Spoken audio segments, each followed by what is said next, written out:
আৰু অসমৰ মহিলাসকলে কৈছে যে আজিৰ তাৰিখত আমি গাঁৱৰ ভিতৰত চৰকাৰী স্কুল বন্ধ হোৱা দেখা পাইছো আৰু মদৰ দোকান খোলা আমি দেখা পাইছো, হয়নে নহয়? আজি দুখ লাগে যে বৰ্তমান হিমন্ত বিশ্ব শৰ্মা ডাঙৰীয়া চৰকাৰৰ দিনত আটাইতকৈ বেছি আমাৰ অসমীয়া গাঁৱত মদৰ দোকান খুলিবলৈ আৰম্ভ কৰিছে। আমি কথা দিছো ৰাইজ, অহা বছৰ বিধানসভা নিৰ্বাচন আহিব, যেতিয়া কংগ্ৰেছৰ চৰকাৰ আহিব, আমি হিমন্ত বিশ্ব শৰ্মা ডাঙৰীয়া খোলাই মদৰ দোকান বন্ধ কৰিম আৰু চৰকাৰী স্কুল আমি পুনৰবাৰ আৰম্ভ কৰিম। আজি দুখ লাগে যে আমাৰ মহিলাসকলে কৈছে যে আমাৰ গাঁৱৰ ভিতৰত এতিয়া ড্ৰাগছ সোমাই গৈছে। গাঁৱৰ যুৱকসকল, নিবনুৱা যুৱকসকল এতিয়া হতাশ হৈ ড্ৰাগছ ল'বলৈ আৰম্ভ কৰিছে।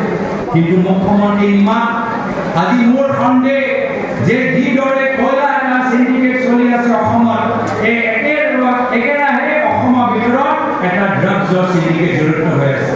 আৰু যিদৰে কয়লাৰ লগত কোনোবাই শক্তিশালী মন্ত্ৰী জড়িত হৈ আছে, মোৰ সন্দেহ যে ড্ৰাগছৰ এই বেপাৰৰ লগতো কোনোবা শক্তিশালী মন্ত্ৰী জড়িত হৈ আছে। এবাৰ কি হ'ল, আমাৰ গাঁৱৰ মহিলাসকল এই আকৌ এবাৰ গান গাই নাচি ওলাই আহিলে। কিয়?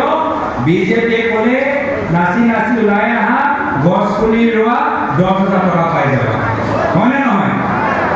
এটা গছ পুলি কোনে ৰুলে হাত দাঙি দিয়কচোন, কোনে ৰুলে হাত দাঙি দিয়ক। এটা 10,000 টকা কোনে পালে হাত দাঙি দিয়কচোন। নাই পোৱা। এয়া হ'ল বিজেপি, 10,000 টকাও দিয়া নাই আৰু গোটেই গছ পুলিবোৰ মৰিব।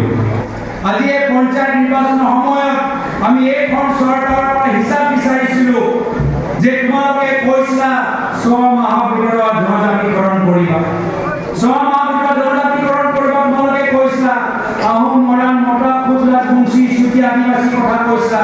আজি আমি জানিবলৈ বিচাৰো তোমালোকৰ চৰকাৰ 11 বছৰ হ'ল দিল্লীত, 9 বছৰ হ'ল দিছপুৰত, মুখ্যমন্ত্ৰী মহোদয় আপোনালোকে বাৰম্বাৰ দিল্লীলৈ যায়, কিমান বাৰ আপোনালোকে চৰকাৰ জনগোষ্ঠী জনজাতিকৰণ কথা পাতিলে, এই কথা আমি জানিবলৈ বিচাৰো। মোৰ সন্দেহ যে তেওঁ এবাৰো মাত মাতা নাই।